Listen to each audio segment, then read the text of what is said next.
آج ایام یازہ کی 6 تاریخ ہو گئی.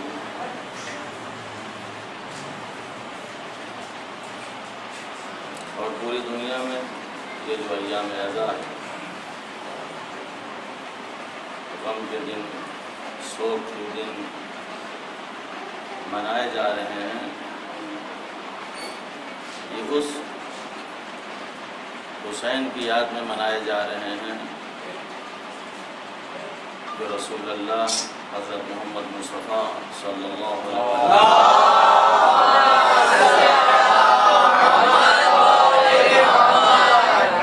وسلم میں نواسا تھا.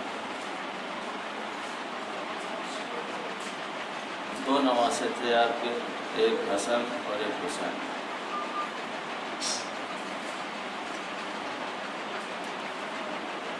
امام حسین علیہ السلام نے سرزمین کربلا پر انسانیت کے لیے کچھ ایسا کام کیا جس کی وجہ سے دنیا آج تک ان کا غم منا رہی ہے، ان کا ماتم کر رہی ہے، ان کا ذکر کر رہی ہے اور سوگ منا رہی ہے. اور منانا بھی چاہیے. اس لیے ہم یہ دیکھتے ہیں کہ دنیا میں اگر انسان کچھ کرتا ہے تو بہت محدود اعتبار سے کچھ کرتا ہے، یا تو اپنے لیے کچھ کرتا ہے، یا اپنے گھر والوں کے لیے کچھ کرتا ہے، یا خاندان والوں کے لیے کرتا ہے، یا سماج اور معاشرے کے لیے کرتا ہے، یا اپنے ایک شہر کے لیے کرتا ہے. مگر امام حسین علیہ السلام ان تمام حدود کو توڑ کے نہ گھر، نہ خاندان، نہ سماج، سبحان اللہ، سبحان اللہ، بلند ہو کے اتنا بڑا کام کیا کہ یہ کام انسانیت کے لیے. سبحان اللہ، بے شک. انسانیت کی کوئی حد نہیں ہے، انسانیت کی کوئی 4 دیواری نہیں ہے کہ اس کو کسی ایک مذہب میں قید کیا جائے. انسانیت کی کوئی حد بندی نہیں کی جا سکتی. یہی وجہ ہے کہ آج حسین کا ذکر کسی ایک مذہب سے وابستہ نہیں ہے، کسی ایک مذہب کے لوگ جو ہے حسین کو نہیں یاد کرتے، بلکہ ہر فرقے اور ہر مذہب کا انسان حسین کو یاد کر رہا ہے۔ کیوں؟ اس لیے کہ امام حسین علیہ السلام نے انسانیت کے لیے کام کیا۔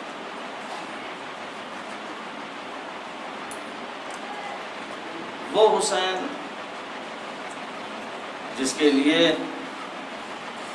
آدم سے لے کے عیسیٰ تک 1,23,999 نبیوں سے جو افضل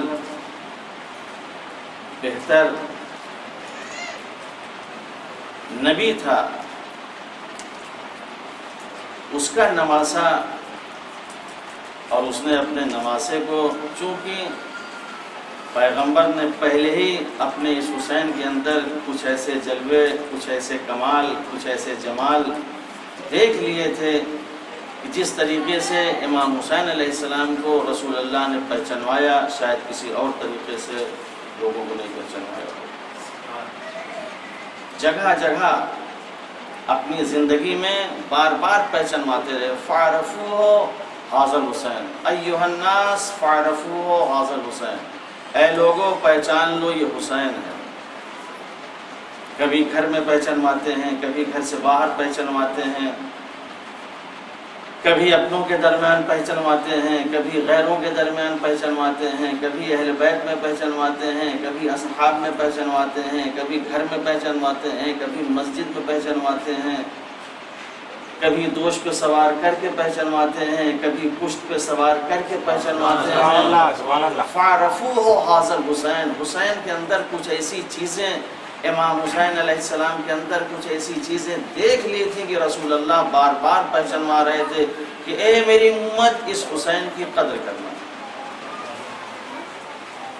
اس حسین کی اہمیت کو سمجھنا، اس حسین کے مقام کو سمجھنا، اس حسین کے منصب کو سمجھنا۔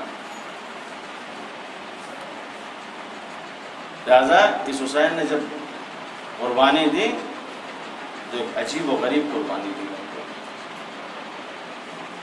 کربلا کی جنگ کتنی مختصر سی جنگ ہے، روز عاشور 10 محرم کو صبح شروع ہوئی، عصر عاشور کو ختم ہو گئی، لیکن آج 1400 سال ہو گئے، آج بھی ذکر کیا جا رہا ہے، آج بھی ان کا ماتم کیا جا رہا ہے، آج بھی ان کے اوپر گریہ کیا جا رہا ہے۔ کیوں؟ کیا دنیا میں اس سے اور جنگیں نہیں ہوئی؟ اگر آپ دیکھیں تو اس سے بڑی بڑی جنگیں ہوئی۔ کیا دنیا میں جنگوں میں لوگ نہیں مارے گئے؟ اس سے کہیں زیادہ مارے گئے۔ یہاں تو صرف 72 شہید کیے گئے ہیں، لاکھوں کی تعداد میں مارے گئے ہیں۔ فرسٹ ورلڈ وار دیکھیے، سیکنڈ ورلڈ وار دیکھیے، لاکھوں کی تعداد میں، کروڑوں کی تعداد میں کتنے لوگ مارے گئے، لیکن وہ سارے واقعات، وہ ساری جنگیں، وہ سارے حادثات صرف کتابوں میں بند ہو کے رہ گئے۔ نہ آج ان کا ذکر ہے، نہ آج ان کے بارے میں کوئی فکر کر رہا ہے، لیکن یہ حسین صبح عاشور سے جنگ شروع کرتا ہے، عصر عاشور پہ جا کے جنگ ختم کرتا ہے۔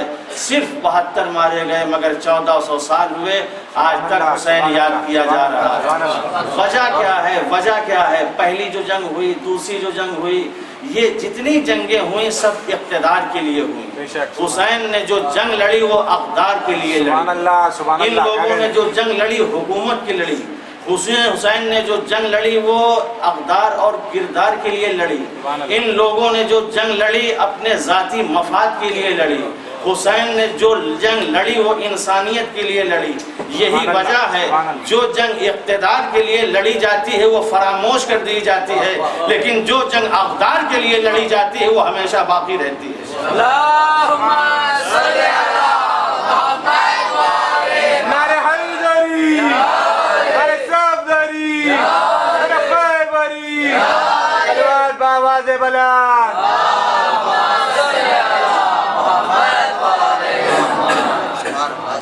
جو جنگ اقدار کے لیے لڑی جاتی ہے، جو جنگ کردار کے لیے لڑی جاتی ہے، جو جنگ سماج اور معاشرے کے لیے لڑی جاتی ہے، وہ جنگیں ہمیشہ یاد کی جاتی ہیں۔ اس کو کوئی فراموش نہیں کرتا، اس کو کوئی نہیں بھولتا، اس لیے وہ اپنے لیے نہیں لڑے، سبحان اللہ بھائی. ہم امت کے لیے لڑے، ہم سماج کے لیے لڑے، ہم معاشرے کے لیے لڑے، ہم انسانیت کے لیے لڑے، ہم عزت کے لیے لڑے، ہم شرافت کے لیے لڑے.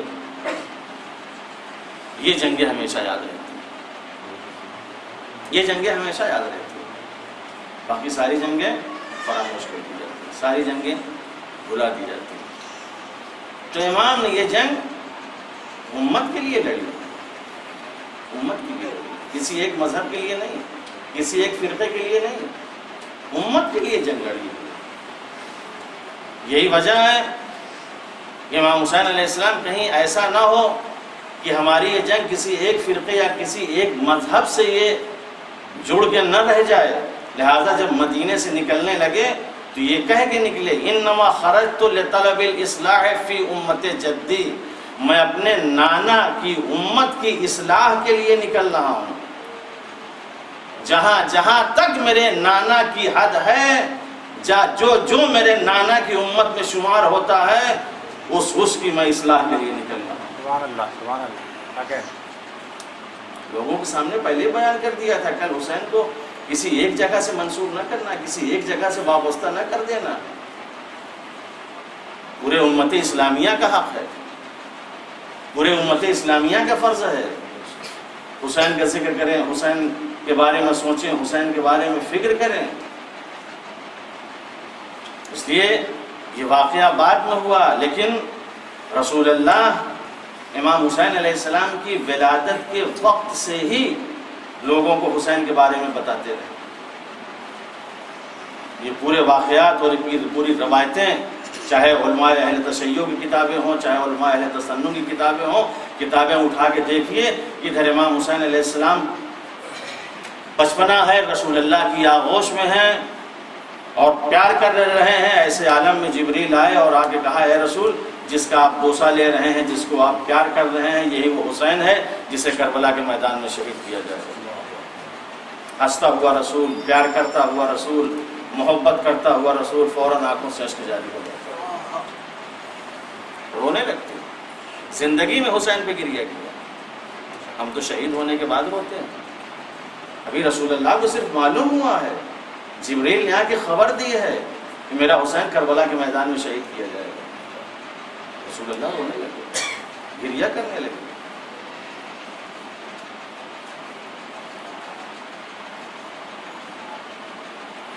اور اتنا حسین سے چاہتے تو اتنا حسین سے واقعا محبت. ایک مرتبہ پیغمبر اسلام حضرت محمد مصطفیٰ صلی اللہ علیہ وسلم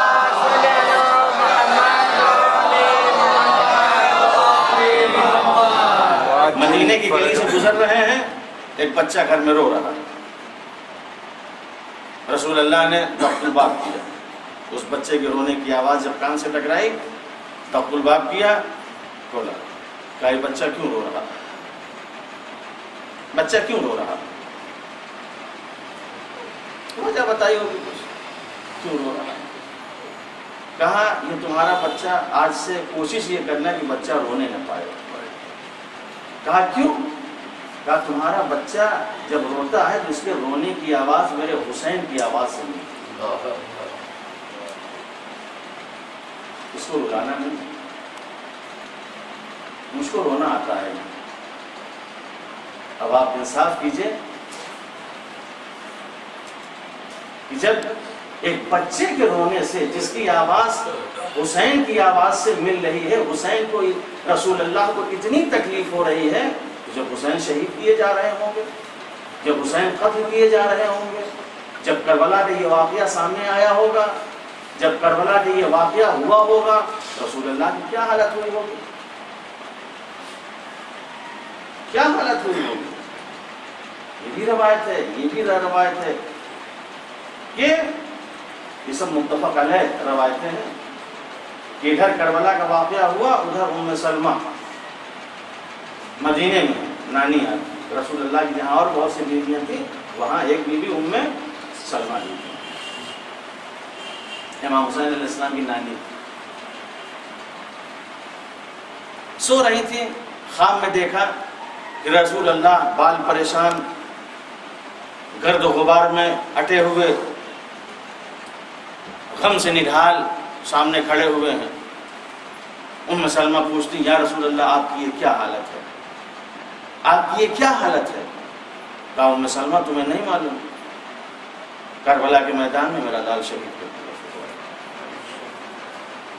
میرا لال شہید کر دیا گیا۔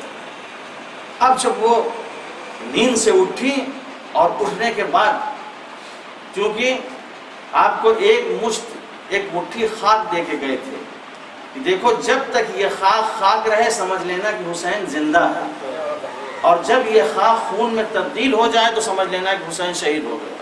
دوڑتی ہوئی اس حجرے میں گئی جہاں شیشی میں وہ خاک رکھی ہوئی تھی، جب پہنچی اور جا کے اس شیشی کو دیکھا تو کیا دیکھا کہ خون تازہ جوش مار رہا ہے۔ ام سلمہ سمجھ گئیں کہ واقعا میرا لال کربلا کے میدان میں شہید کر دیا گیا، میرا نواسہ شہید کر دیا گیا۔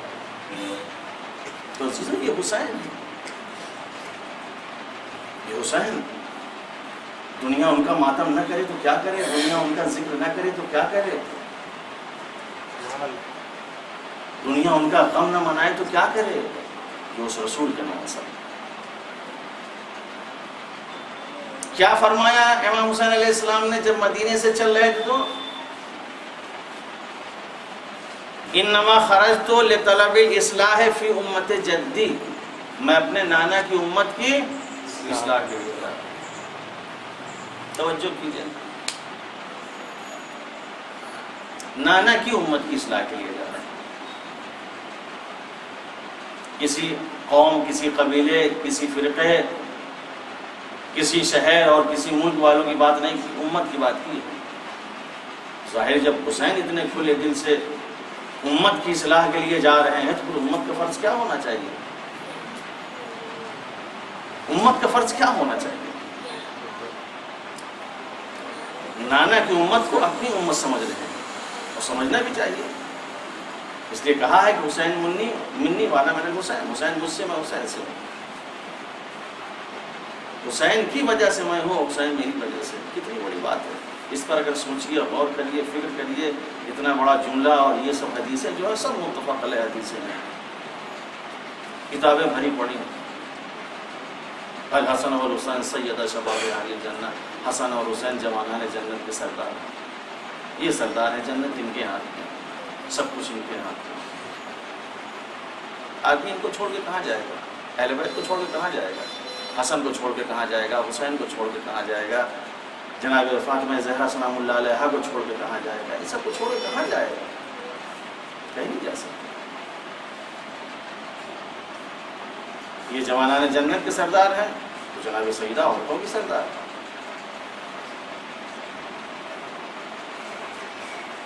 تو میں اپنے نانا کی امت کی اصلاح کے لیے جا رہا ہوں۔ نانا کی امت کی اصلاح، نانا کی امت کو کیا ہوا؟ نانا کی امت کو کیا ہوا؟ جو کچھ اس وقت ہو رہا ہے یزید سے ہو رہا ہے۔ یزید اقتدار پہ آیا ہے، یزید حکمران ہے، یزید حاکم ہے، یزید نے دعوت نامہ بھیجا ہے، یزید نے بیعت کا سوال کیا ہے، امت نے تو کچھ کیا نہیں۔ حکمران یزید ہے، بیعت کا سوال یزید کر رہا ہے۔ امام حسین علیہ السلام کیا کہہ رہے ہیں؟ میں نانا کی امت کی اصلاح کے لیے جا رہا ہوں۔ مولا آپ کو یہ کہنا چاہیے میں یزید کی اصلاح کے لیے جا رہا ہوں۔ وہ حلال کو حرام کر رہا ہے، وہ حرام کو حلال کر رہا ہے، وہ دین کے چہرے کو مسخ کر رہا ہے، وہ دین کے چہرے کو بگاڑ رہا ہے، وہ خلافت کو ملوکیت میں تبدیل کر رہا ہے، وہ اسلام کو حکومت کے سانچے میں ڈھالنا چاہ رہا ہے۔ آپ کو یزید سے لڑنا چاہیے، آپ کو یزید کی اصلاح کرنا چاہیے۔ جب مدینے سے نکلے تھے تو آپ کو یہ کہنا چاہیے کہ میں یزید کی اصلاح کے لیے جا رہا ہوں، مگر امام کیا فرما رہے ہیں؟ میں اپنے نانا کی امت کی اصلاح کے لیے جا رہا ہوں۔ کیوں امام کہہ رہے ہیں؟ توجہ، کیوں امام کہہ رہے ہیں؟ بیعت یزید مانگ رہا ہے، امام حسین علیہ السلام نے کہہ دیا مجھ جیسا حسین تجھ جیسے یزید کے ہاتھ پہ بیعت نہیں کر سکتا. کہاں تو اور کہاں میں. اس کی برائیوں سے دیکھیں تاریخ بھری پڑی ہے. رقص ہو، سرور ہو، ناچ ہو، گانا ہو، شراب ہو، کباب ہو، یہاں تک کہ بہو اور بیٹی ماؤں کو تک اس نے حلال قرار دے دیا. سب کچھ عام کر دیا تھا، برائیاں عام کر دی تھی. اصلاح کے لیے یزید کی نکلنا چاہیے تھا، لیکن یزید کی اصلاح کے لیے نہیں. امام کہہ رہے میں اپنے نانا کی امت کی اصلاح کے لیے جا رہا ہوں. یہ نانا کی امت کی اصلاح کی بات کیوں کی؟ نانا کی امت کی اصلاح کی بات اسی لیے امام حسین علیہ السلام نے کی چونکہ نانا کی امت، توجہ کیجئے، نانا کی امت بظاہر زندہ ضرور ہے مگر نانا کی امت ہی ہماری مر چکی ہے. نانا کی امت ہی ہماری خراب ہو چکی ہے. نانا کی امت ہی ہماری برباد ہو گئی ہے. اگر نانا کی امت زندہ ہوتی، نانا کی امت بیدار ہوتی تو یزید جیسے حاکم کو کبھی برداشت ہی نہ کرتی. جب یزید جیسے حاکم کو برداشت نہ کرتی تو مجھ سے بیعت کا سوال ہی نہ ہوتا. یزید سے بڑے مجرم تو یہ ہیں، یہ اپنے آنکھوں سے یزید جیسے فاسق و فاجر کو دیکھ رہے ہیں اور خاموشی کے ساتھ بیٹھے ہوئے. یہی وجہ ہے کہ ایک ہے مجرم جو جرم کرتا ہے اور ایک وہ ہے جو مجرم کو جرم کرتے ہوئے دیکھتا ہے. جو مجرم کو جرم کرتے ہوئے دیکھتا ہے یہ سب سے بڑا گنہگار ہوتا ہے. اگر یہ جرم کرتا ہوا نہ دیکھے، جرم کرتا ہوا نہ دیکھے تو کسی کے جرم کرنے کی ہمت نہیں ہے. کوئی ایک جرم کر رہا ہے فوراً اس کو سزا دے دیجئے، فوراً اس کو مار دیجئے، ختم. قرآن میں قصاص کا حکم کیوں ہے؟ القتل بالقتل، الحر بالحر، العبد بالعبد. اگر کسی نے قتل کیا تو فوراً اسے قتل کر دو. آزاد کو مارا ہے تو آزاد کو مارو، غلام کو مارا ہے تو غلام کو مارو، دانت کو توڑا ہے تو دانت کو توڑو، ہاتھ کو کاٹا ہے تو ہاتھ کو کاٹو، مارو. دیکھو بھول جائیں گے. جب ایک مجرم اس طریقے سے قتل کر کے سامنے سے نکل جائے گا اور اسے نہ کوئی پکڑے گا نہ کوئی کچھ کہے گا، اس کی جرات بڑھ جائے گی. آج ایک کو مارا ہے کل 10 کو مارے گا.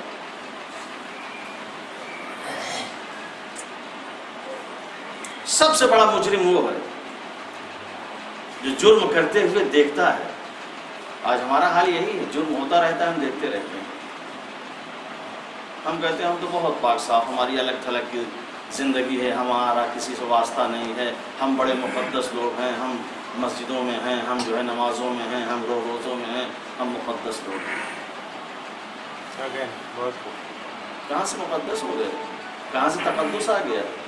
انسانیت پامال ہو رہی ہے، انسانیت قتل کی جا رہی ہے.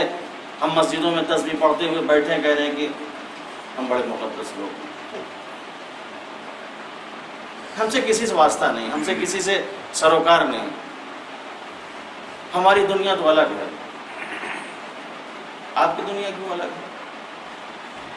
آپ نے اپنی دنیا الگ کیوں بنائی؟ اللہ نے سب کے لیے ایک دنیا بنائی ہے. آپ کون ہوتے ہیں اپنی دنیا الگ بنانے والے؟ اس چیز کو انسان بہت اچھا سمجھتا ہے.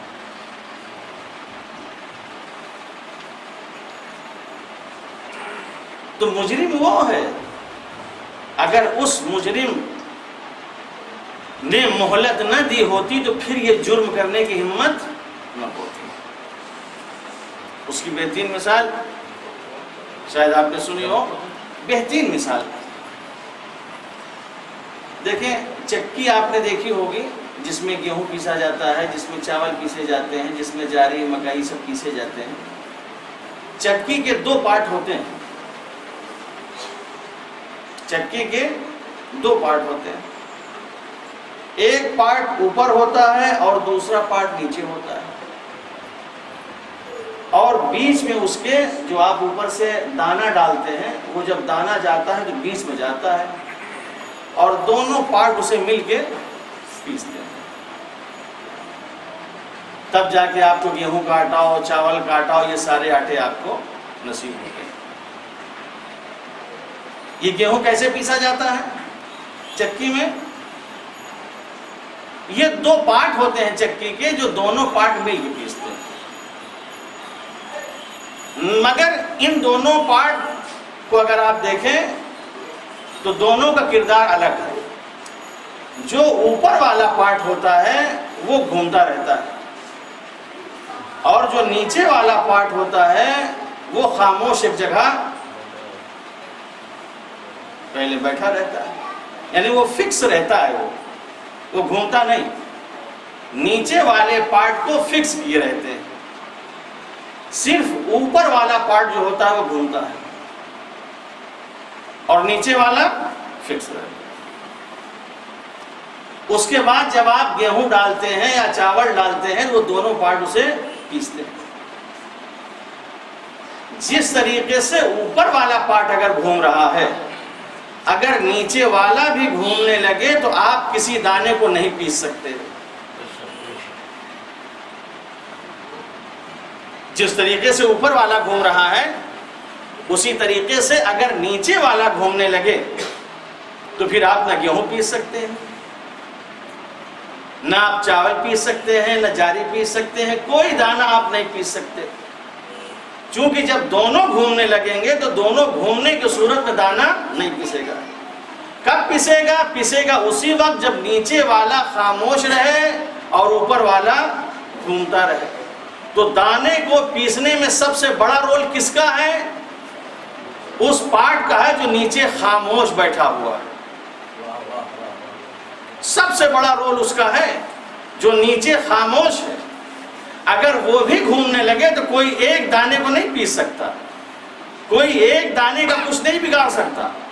وہ نیچے والا چونکہ خاموش ہے، اس لیے آپ چاہیں تو گیہوں کو بھی پیس دیں، چاہے چاول کو بھی پیس دیں، جتنے دانے ہوں سب کو آپ پیس سکتے ہیں۔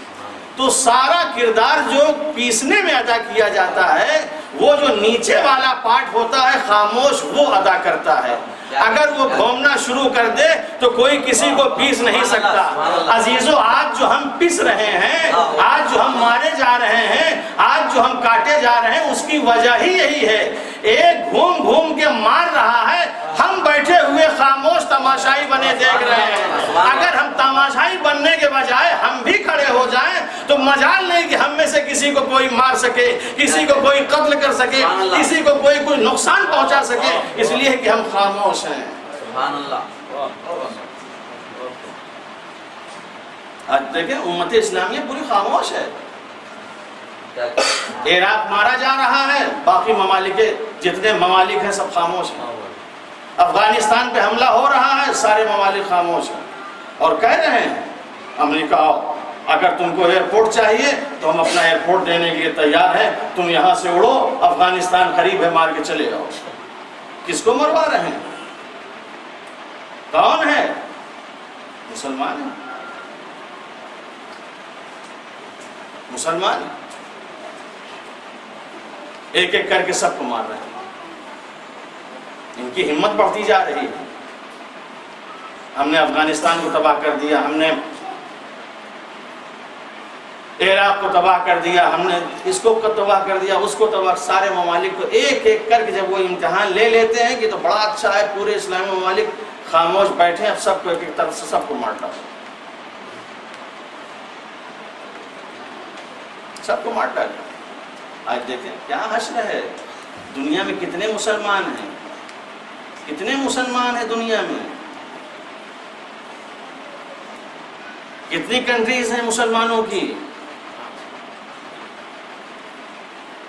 اگر مسلمان سب متحد ہو جائیں، مسلمان اگر سب یکجا ہو جائیں، مسلمان اگر سب مل جائیں، کسی کی مجال ہے، کسی کی ہمت ہے؟ لیکن افسوس یہی ہے، شیعہ مارا جا رہا ہے، سنی کھڑے ہو کے تماشا دیکھ رہے ہیں، سنی مارا جا رہا ہے، شیعہ کھڑے ہو کے تماشا دیکھ رہے ہیں، فلاں مذہب کا مارا جا رہا ہے، وہ تماشا دیکھ رہے ہیں، اس مذہب کا مارا جا رہا ہے، اس مذہب کے لوگ تماشا دیکھ رہے ہیں، مار دیں گے۔ ان کا کام ہی ہے، ان کو معلوم ہے کہ اس دنیا میں ہمارا اگر کوئی دشمن ہے تو وہ ہے مسلمان۔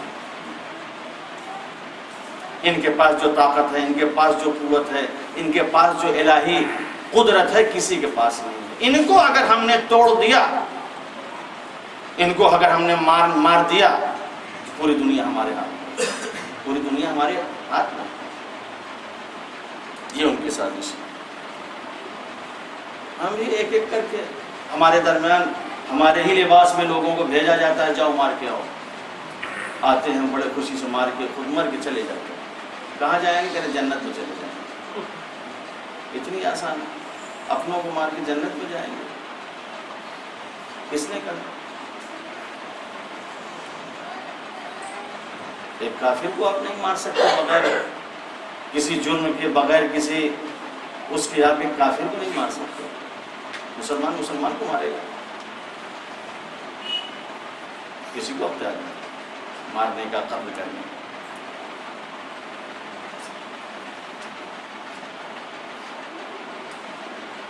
تو امام حسین علیہ السلام جو کربلا سے نکلے ہیں، کس لیے نکلے؟ نانا کی امت کی اصلاح کے لیے نکلے ہیں، نانا کی امت کی فکر میں نکلے ہیں، میرے نانا کی امت۔ اس لیے نانا کی امت کی اصلاح کے لیے نکلے، اس لیے کہ نانا کی امت خاموش تماشائی بنی، یزید جیسے حکمران کے فساد اور تمام چیزوں کو دیکھ رہی تھی۔ یزید جو دل چاہ رہا تھا کر رہا تھا۔ امام نے سوچا سب سے پہلے اس امت کو بیدار کیا جائے۔ اگر یہ امت بیدار ہو گئی، اگر یہ امت جاگ گئی، اگر یہ امت زندہ ہو گئی، تو پھر ہمارے لیے کوئی مشکل نہیں ہوگی، ہمارے لیے کوئی پریشانی نہیں۔ تو امت کو جگائیے، جہاں بھی ہوں امت کو جگائیے۔ امت اگر جاگتی رہے گی تو کبھی غلط حاکم آپ کے درمیان نہیں آ سکتا۔ یہ جتنے بڑے بڑے حاکم ہیں، یہ سب ان کو ہم ہی بناتے ہیں۔ پریسیڈنٹ خود سے نہیں بن جاتا، پرائم منسٹر خود نہیں بن جاتا، یہ ایم ایل اے اور منسٹر خود نہیں بن جاتے، یہ ہم ہی بناتے ہیں۔ اور دیکھتے ہیں جب بننے کے لیے آتے ہیں تو کیسے ہاتھ جوڑتے ہیں، گھر گھر جاتے ہیں۔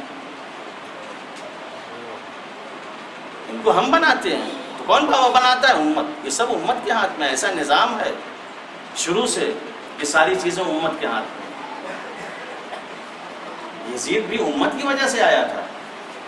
اگر امت خاموش نہ ہوتی، اگر امت تماشائی بن کے اس کی حرکتوں کو نہ دیکھتی ہوتی، تو کبھی نواس رسول کو یہ دعوت نامہ دے سکتا تھا، یہ بیعت کا مطالبہ کر سکتا تھا کہ حسین تمہیں ہمارے ہاتھ پہ بیعت کرنا ہے؟ کیا لوگوں کو نہیں معلوم تھا یزید کون ہے، حسین کون ہے؟ کیا لوگوں کو نہیں پتا تھا یزید کا کردار کیا ہے، حسین کا کردار کیا ہے؟ حسین کو چاہیے تھا کہ یزید سے بیعت طلب کرتے، نہ یہ کہ یزید حسین سے بیعت طلب کر رہا۔ امت مر چکی تھی جو خاموش تماشائی بنی بیٹھی ہوئی تھی۔ امت کو چاہیے تھا یہ آواز بلند کرتی۔ اسی لیے میرا امام امت کی اصلاح کے لیے نکلا ہے۔ امت کو صحیح کریں عزیزو، امت کو صحیح کریں۔ امت میں اگر روح پھونک دیں گے، امت میں اگر جان ڈال دیں گے، تو یقیناً کبھی غلط حکمران کسی بھی جگہ نہیں آ سکتا۔ امت سب سے عزیز ہے، امت سب سے بہترین ہے۔ اسی لیے زیارت وارثہ ہم جو پڑھتے ہیں، امام حسین علیہ السلام کی ایک زیارت ہے، زیارت وارثہ۔ السلام علیکہ یا وارث آدم صفوت اللہ۔ یہ پورے انبیاء اے آدم کے وارث، چونکہ امام حسین علیہ السلام نے جو کام کیا ہے وہ کسی ایک کے لیے نہیں، آدم سے لے کے قیامت تک، یعنی جب سے انسانیت شروع ہوئی اور جہاں جا کے ختم ہوئی وہاں تک کا مسئلہ تھا۔ اسی لیے حسین کو جب سلام کیا گیا تو یہ کہہ کے کیا گیا کہ السلام علیکہ یا وارث آدم صفوت اللہ، سلام ہوا آپ پر اے آدم کے وارث، اے نوح کے وارث، اے ابراہیم کے وارث، اے موسیٰ اور عیسیٰ کے وارث۔ وارث کہہ کے پکارا گیا، وارث ہیں۔ واقعاً وارث ایسا بننا چاہیے جو کردار کا بنے، جو اقدار کا بنے، جو ان تمام چیزوں کا وارث بنے۔ ہمارے یہاں تو صرف ایک وراثت ہے، وہ زمین و جائیداد کی ہے. ہمارے پاس ایک وراثت ہے، زمین جائیداد کی بس. ہم مریں گے تو یہ زمین فلاں کے نام، یہ جائیداد فلاں کے نام، یہ گھر فلاں کے نام، وہ گھر فلاں کے نام، بس اتنا کر کے ہم جاتے ہیں. یہ ہماری وراثت ہے. امام حسین علیہ السلام نے کہا یہ وراثت نہیں ہے، یہ وراثت نہیں ہے. وراثت بہترین وراثت جو ہوتی ہے، بہترین وراثت کردار ہے، بہترین وراثت اقدار ہے، عزت ہے، انسانیت ہے، شرافت ہے. یہ ساری وراثتیں جو ہے انسان کو بچانا چاہیے. باپ کی عزت کو بچائیں، باپ کی شرافت کو بچائیں، باپ کی کرامت کو بچائیں. ہم زمین بچا کے کہتے ہیں کہ ہم بہت بڑے وارث ہیں کہ ہمارے باپ اتنی زمین چھوڑ کے گئے تھے، ہم نے پوری زمین بچا لی. لیکن باپ بڑے عزت دار تھے، عزت نہیں بچایا. باپ بڑے شریف تھے، باپ کی شرافت کو نہیں بچایا. باپ بڑے کردار تھے، باپ کے کردار کو نہیں بچایا. دنیا یہ دیکھ کے کہہ رہی ہے بھائی بیٹا کیسا ہے، باپ کیسا تھا بیٹا کیسا ہے، باپ کیسا تھا بیٹا کیسا ہے. ہم زمین بچا کے خوش ہیں کہ ہم نے اپنے باپ کی زمین بچا لی. ہم نے کردار بچایا کہ نہیں باپ کا. باپ جیسے زندگی لوگوں کے درمیان جی رہے تھے، باپ جس طریقے سے لوگوں کے درمیان زندگی بسر کر رہے تھے، ہم نے باپ کی وہ عزت بچائی کہ نہیں. باپ کی عزت تو ہم نے پامال کر دی.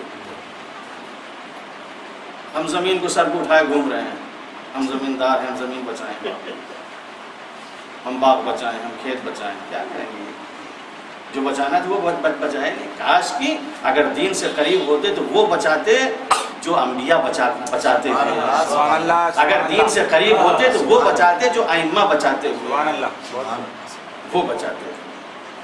اسی لیے ہر ایک نے حسین کو جب سلام کیا تو یہ کہہ کے کیا السلام علیک یا وارث آدم صفوۃ اللہ.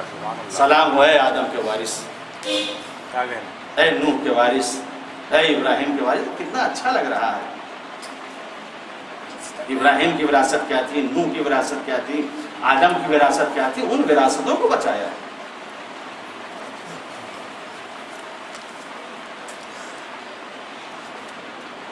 اور ان وراثتوں کو بچاتے ہوئے توجہ کیجیے، ساری وراثتوں کے امام نے بچایا ہے، ساری وراثتوں کو. اور یہ آخر میں آگے کہتے ہیں اسی زیارت وارثہ میں پڑھیے لعن اللہ امتا قتلت کا. لعنت ہو اس پر جس نے حسین کو قتل کیا. لعن اللہ امتا قتلت کا ولعن اللہ امتا ظلمت کا. لعنت ہو اس پر جس نے حسین کے اوپر ظلم کیا. ولعن اللہ امتا سمعت بذلک فرضیت بہ.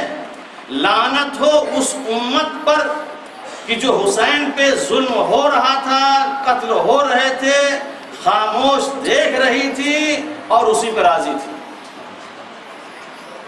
لعن اللہ امتا سمعت، سن رہے ہیں بذلک فرضیت پہ، اور وہ اس بات پر راضی بھی ہیں. حسین شہید ہو گئے، کوئی بات نہیں. حسین قتل کر دیے گئے، کوئی بات نہیں. 3 طبقوں پہ لعنت کی.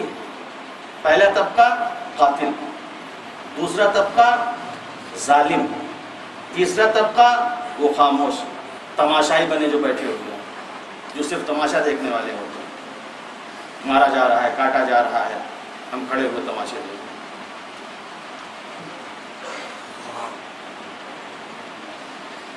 ہم کھڑے تماشا دیکھ رہے ہیں، ہم صرف تماشائی ہیں، تماشائی بنے ہم دیکھتے رہتے ہیں.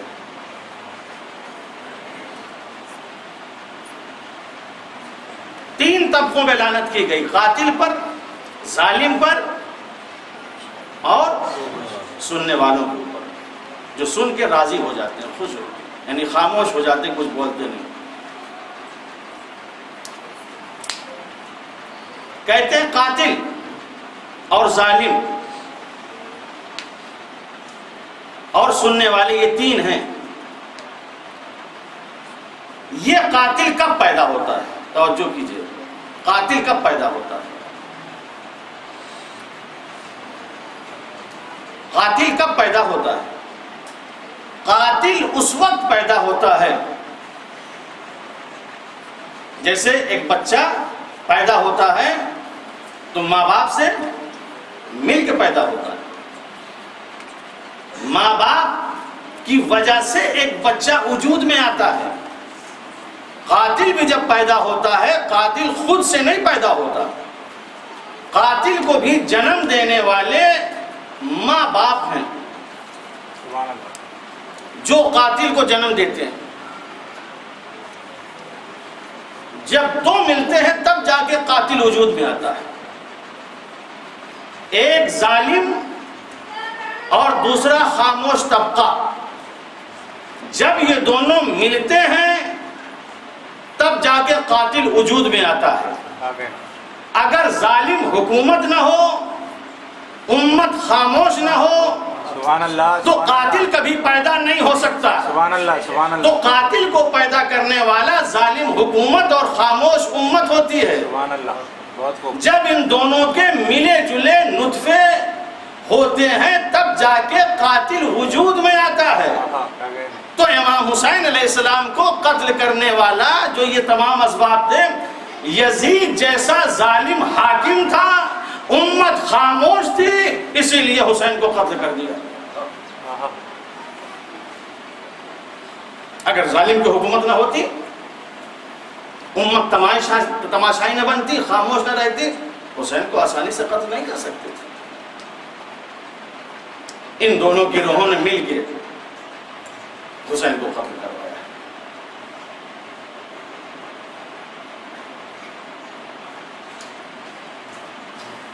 کوئی ماں سمر نہیں پیدا کرتی،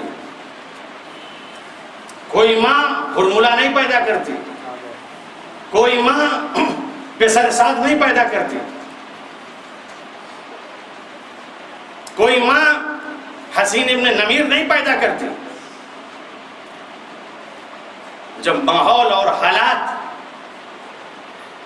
ظالم حکومت اور خاموش امت جب وجود میں آتی ہے تو اس وجود کی وجہ سے سمر بھی پیدا ہوتے ہیں، ہرملا بھی پیدا ہوتا ہے، پسر سات بھی پیدا ہوتا ہے. یہ سب کے سب پیدا ہوتے ہیں. ایسا ماحول بنایا گیا، ایسے حالات تھے جس کی وجہ سے پیدا ہوئے.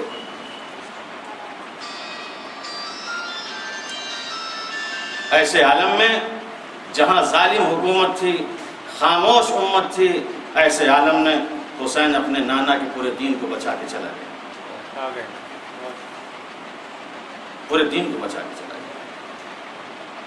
لیکن جب جانے لگا تو اس امت سے ایک گزارش کرتے ہوئے، اس امت سے گزارش کرتے ہوئے، بس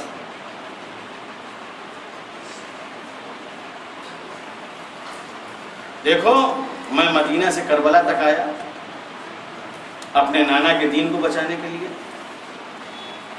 اسلام کو بچانے کے لیے، اپنے نانا کی محنتوں کو بچانے کے لیے، آدم سے لے کے خاتم تک تمام نبیوں کی زحمتوں کو بچانے کے لیے. میں وہاں سے یہاں تک آیا، میں نے ساری چیزیں بچا لی.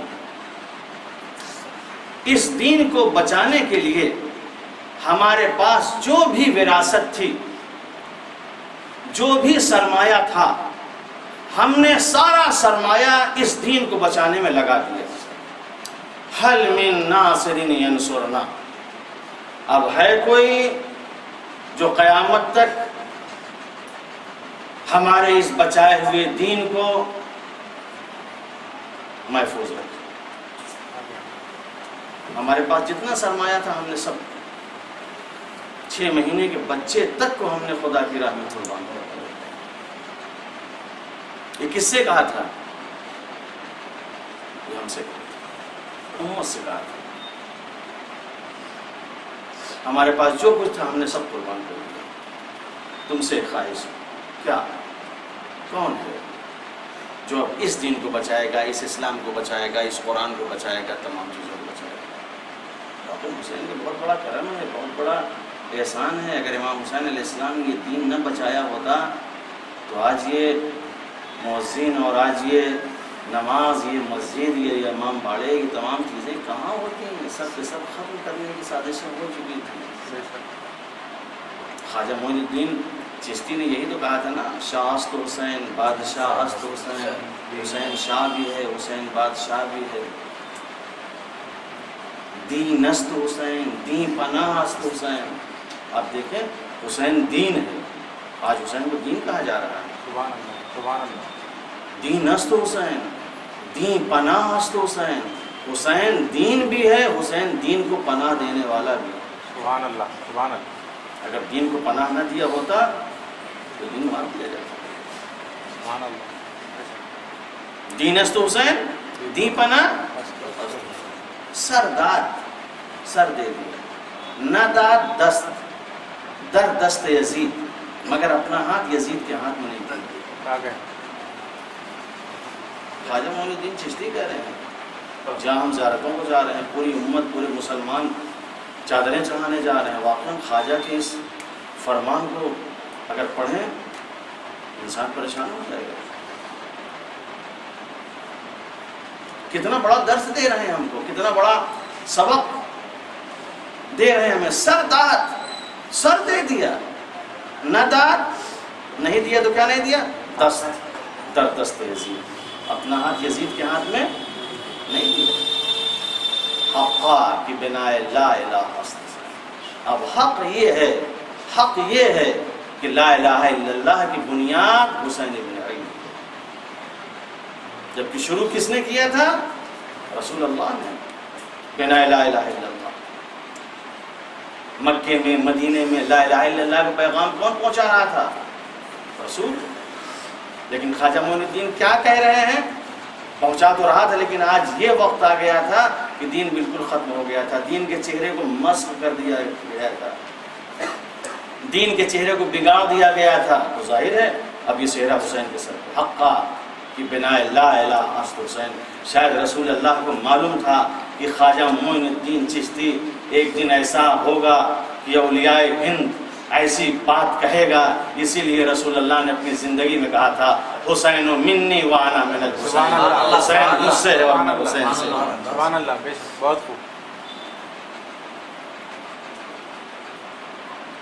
حقا کی بنا لا الہ الا حسین، یعنی جو حسین ہے وہی رسول ہے، جو رسول ہے وہی حسین ہے۔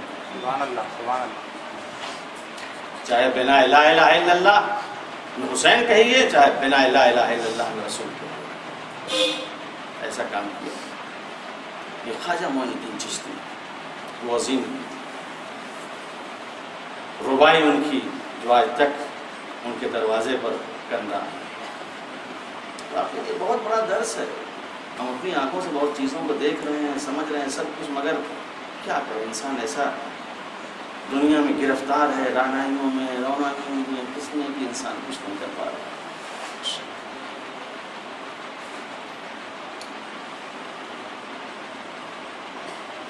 تو اے آدم کے وارث تجھ پر سلام، اے ابراہیم کے وارث تجھ پر سلام۔ یہ وارث سب کی وراثت کو بچانے والا کون؟ حسین۔ اب حسین کی وراثت کو کون بچائے گا؟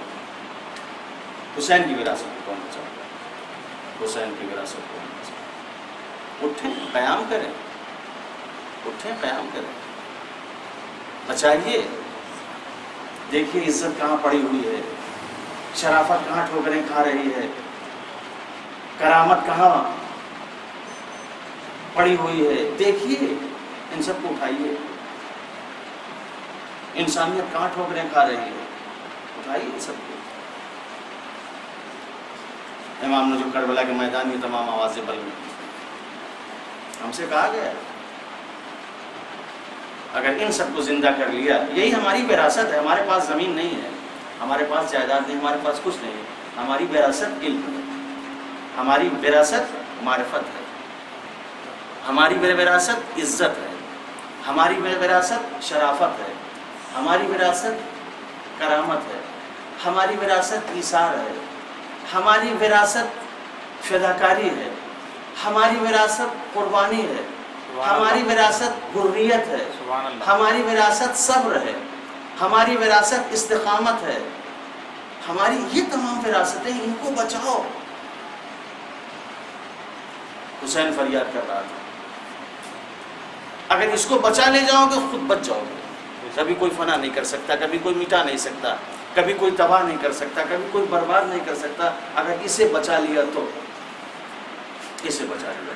حیات من الذلہ، امام نے کہا حیات من الذلہ، ذلت کی زندگی سے عزت کی موت بہتر ہے۔ لیکن دیکھیں آج مسلمان ذلت کی زندگی جینا گوارا کر رہا ہے، مگر کچھ کرنے کو تیار نہیں۔ امام کہہ رہے ہیں کون ہے جو میری اس وراثت کو بچائے گا؟ کون ہے جو میری اس وراثت کو بچائے گا؟ کوئی وراثت کو بچانے والا ہے؟ ہم کھڑے ہوں، تمام امت مسلمہ کا فرض ہے۔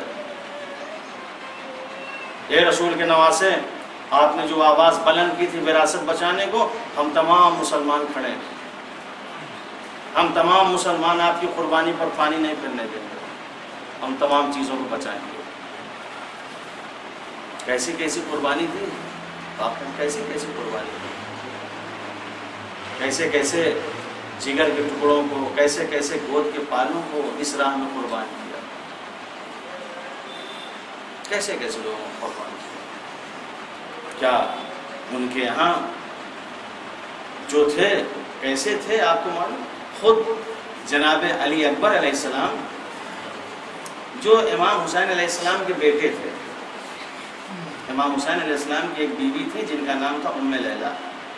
ام لیلہ کی اولاد بیٹوں میں یہ ہیں علی اکبر۔ مگر اس علی اکبر علیہ السلام کے لیے روایتوں میں ہے کہ علی اکبر رسول اللہ سے اتنا مشابہ تھے، رفتار میں، گفتار میں، اخلاق میں، کردار میں رسول اللہ سے اتنے مشابہ تھے کہ امام حسین علیہ السلام جب اپنے نانا کی زیارت کرنا چاہتے تھے تو علی اکبر علیہ السلام کو دیکھ لیا کرتے تھے۔ شبیہ رسول کا میدان کربلا میں شہید ہونا معمولی بات ہے، آسان بات ہے، بہت مشکل ہے، لیکن امام حسین علیہ السلام نے اپنے بیٹے شبیہ رسول علی اکبر کو شہید کیا۔ کہا جاؤ بیٹا خدا حافظ، بس عزیز ہے، یہاں تک آپ کو لانا تھا، مجلس ختم۔ کون علی اکبر؟ 18 سالہ جوان۔ ہماری مائیں اپنے بچوں کو موت مٹی میں، ایسے بچوں کو اتنا ڈرتی ہے کہ موت مٹی میں جانے سے روک دیتی ہے، تم کفن نہ چھوؤ، تم میت کو نہ چھوؤ، تم قبرستان میں نہ جاؤ، تم یہ نہ کرو، تم وہ نہ کرو۔ لیکن حسین شبیہ رسول کو مرنے کے لیے بھیج رہے ہیں۔ سیکھیں کربلا سے، علی اکبر کو پڑھیے، علی اکبر سے سیکھیے۔ اگر علی اکبر سے درس لے لیا تو واقعاً ہمارے جوان بھی مرنے مٹنے سے کبھی ڈریں گے نہیں۔ مرنے کا ہنر سیکھیں، جینے کا ہنر سیکھیں۔ کربلا والوں سے ہنر سیکھیں کیسے جینا ہے اور کیسے مرنا ہے۔ بیٹا ہے باپ کے سامنے آ کے کھڑا ہوا، بابا مجھے بھی اجازت دے دیجیے، بابا مجھے بھی اجازت دے دیجیے۔ امام حسین علیہ السلام کہتے ہیں بیٹا میں تمہیں کیسے اجازت دوں، تم تو میرے نانا کی شبیہ ہو۔ جب میں زیارت کرنا چاہتا تھا، میں اپنے نانا کی زیارت کو مشتاق ہوتا تھا تو تمہارے چہرے کو دیکھ لیتا تھا۔ بیٹے اگر تم چلے گئے تو کیا ہوگا، بیٹے اگر تم چلے گئے تو کیا ہوگا۔ اللہ اکبر۔ کہا بیٹا اگر تمہیں جانا ہی ہے، اگر تمہیں جنگ کرنا ہی ہے، شہید ہی ہونا ہے تو جاؤ پہلے اپنے پھوپھی زینب سے اجازت لے لو۔ وہ پھوپھی جس نے تمہیں چکیاں پیس پیس کے پالا ہے، وہ پھوپھی جس نے تمہیں پروان چڑھایا ہے، وہ پھوپھی جس نے تمہاری تربیت کی ہے، وہ پھوپھی جس نے تم کو کھلایا ہے، جا کے اپنی پھوپھی سے اجازت لے لو۔